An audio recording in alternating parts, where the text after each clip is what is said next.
Welcome to Shalom World Podcast. Welcome once again to the Benedictine Monastery of the Holy Cross, Rostrevor, in County Down, Northern Ireland, where we pursue our Lenten journey together.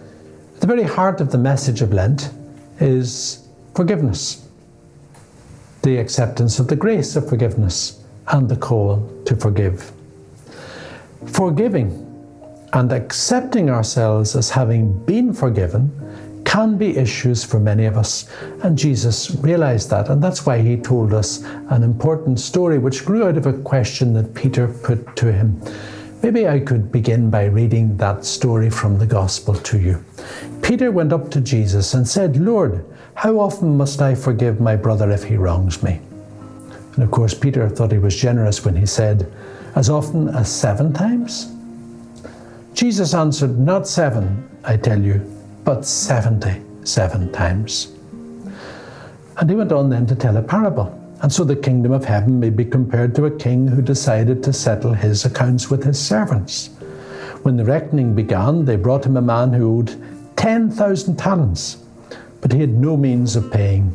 So his master gave orders that he should be sold together with his wife and children and all his possessions to meet the debt. At this, the servant threw himself down at his master's feet. "Give me time," he said, "and I will pay the whole sum." And the servant's master felt so sorry for him that he let him go and cancelled the debt. Now this servant, as he went out, happened to meet a fellow servant who owed him 100 denarii, much less. But he seized that man by the throat and began to throttle him. "Pay what you owe me," he said. His fellow servant fell at his feet and implored him, saying, "Give me time and I will pay you." But the other would not agree. To the contrary, he had him thrown into prison until he should pay the debt. And then we hear that the master who had let the first one off hears of this and calls him in and says, "Now you go to prison until you pay the debt you owed me." This story really is a very important story, teaching us much about forgiveness, teaching us about allowing ourselves to be forgiven and how that engages us to be generous in mercy with others in our turn. Let's go back to what we're told in the story. The time came for the settling of accounts. And I suppose, like me, you all know people who don't like the end of the tax year because they've got to settle accounts. Maybe they don't like the end of the month because they've got to pay the invoices. How many of us feel at ease with accounts being settled? I suspect many of us would prefer to shy away from this idea. We wouldn't like to be called into account ourselves. And maybe we wouldn't like the idea of having to sit down with others who are indebted to us either. Some of us can shy away from asking a debtor to pay up what is owed to us as readily as we are tempted into hiding, knowing ourselves to be in debt to another. I certainly know one man who avoids going into his home village in case he meets someone who owes his family a considerable amount of rent. He fears meeting this person, and he explained himself to me in this way: "I'm just too embarrassed about the whole thing, and I don't want to make the debtor feel even more embarrassed." When it comes to us having done wrong, being in debt to others for our wrongful actions, the challenge of listing all the people we have harmed in an examination of conscience can be a very difficult experience for us. And there are times in our lives when we really feel the need to make a moral inventory where we list all the people we have harmed and we seek forgiveness for that, maybe asking them directly or where not possible at least in prayer, maybe in sacramental reconciliation, asking that we be forgiven. Often this triggers off a certain amount of self-justification. However, when we drop the list and we see all the wrong we've done, we try to justify ourselves and explain things away, as it were. We know we have done wrong, but we step into a defensive mode. We try to tone down our offence and explain it away, at least in part. Listing the people who have harmed us can also have something of the same effect. especially if we love and care for that person. How many children, even though now adults, still find it hard to admit to the ill effects of their education at home, the ill effects that the way in which their parents acted in their regard has marred their lives. How many people in a relationship will justify their partner who has done them wrong, cheated on them or whatever, not wanting to recognize just how much they have been hurt by their loved one. Of course, thoughts of harm done to us can also, and perhaps this is even more current, have the opposite effect to that which I've just described. It can have the effect of leading us to be so terribly annoyed with the person who has offended us that we become completely outraged by them. In this case, we are inclined to exaggerate their offence against us. We blow it out of all proportion. We become really embittered and terribly angry, and we do this beyond measure. Why is it so difficult for some of us to list offences, either those committed by us or those committed against us? I think one of the principal feelings we all shy away from, whatever side of the fence we are on, is the sentiment of shame. We're inclined to be ashamed of suffering, either being a cause of another person's suffering or to find ourselves suffering at another person's hands. We also fear the ill of resentment. Resentment in the literal sense of the word can really frighten us. Literally, to resent is to feel again and again and again. The word for feel in French is to sentir, and to be resentful is to feel again and again and again. To be resentful is to be full of the pain associated with something done to us in the past, and to reawaken that feeling within us over and over. Resentment is a debilitating, obsessive thought associated with a wrong done to us, or a good someone has failed to do to us. I hear a question thrown up for us in that gospel passage which has spurred today's reflection. The story of the man whose debts were forgiven and who then went and sought to have someone who owed him a little pay up.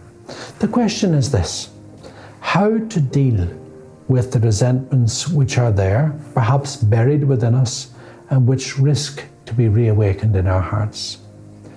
Jesus' story carries within it a certain insight in this respect. The challenge presented to us by the Word of God is a challenge to look beyond ourselves to God as a source of mercy. What is important in this story is that Jesus has us move beyond looking at ourselves alone. He has us look at ourselves in relation to others under God's regard, so that we may learn from Him how to deal with others. If that guy who came out of that room where the debts were settled had stayed under the regard of the master, then he would have been more readily amenable to forgive the person who owed him the little he owed. And so today's gospel challenges us to set aside forgetfulness and to set aside the double standards that arise in our hearts when we are forgetful of all the mercy that has been shown to us. Our leniency with ourselves, our acceptance of others' leniency in our regard, and our harshness in regard to others, even for lesser offences. This is what we see being played out in that story. Sometimes, admittedly not always, we can readily accept God's forgiveness of our own sins and transgressions, even very major ones, represented in the story by that very large debt, and yet be so unforgiving in regard to lesser offences committed by some against us. The gospel story we're reflecting on calls upon us to be as generous as the one who cancelled out the large debt owed to him when it comes to every other debt in our regard. To cancel a debt means that we are actually aware of just how much is owed us. We cannot cancel a debt if we don't know what the person indebted to us actually owes us. We must know the sum in order to be able to write it off. So many of our difficulties about writing off things that were done to us can be traced back to our inability to measure just what damage was actually incurred by the offence committed against us.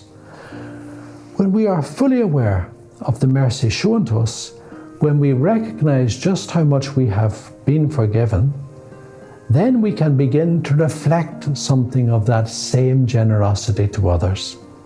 That's just why it's very important for us to link together what happened in this gospel story. We are shown here how what was owed to the man, to the king, was tallied up. He was told the amount, and we are told also the amount that was owed to the second person. So we have to be aware of what we're cancelling out. And this is an example for us to follow. It's very easy to say to someone, all is forgiven, when we don't actually know all that has to be forgiven. We have to know what the person owes in order to really forgive all.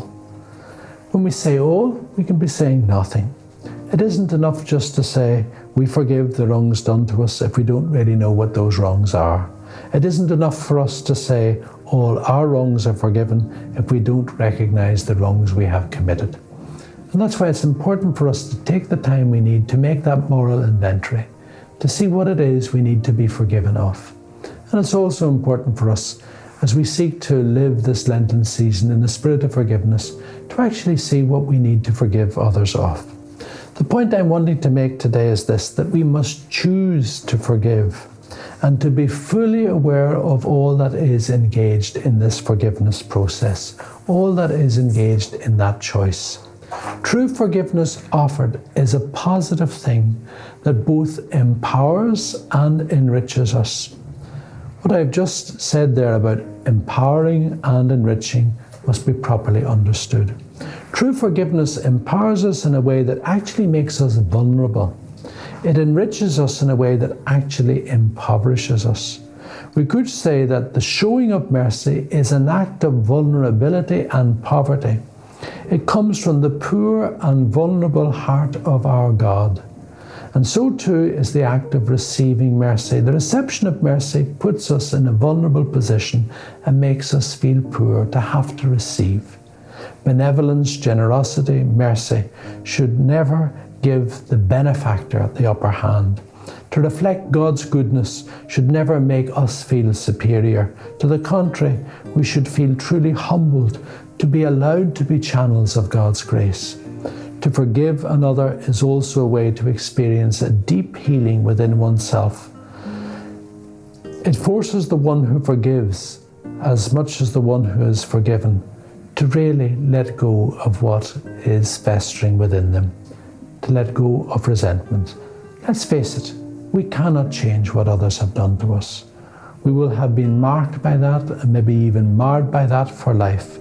But we can write off their debts in our regard. We can forgive the wrongs, not relying on our own strength alone, but relying on the power of God's grace. Remember the Jesus' prayer on the cross. He said, not looking down to those who were persecuting him, I forgive you, but he prayed, Father, forgive them. And that's what we can all do during this season of Lent. Ask the Father to do for us what we cannot do ourselves, to forgive.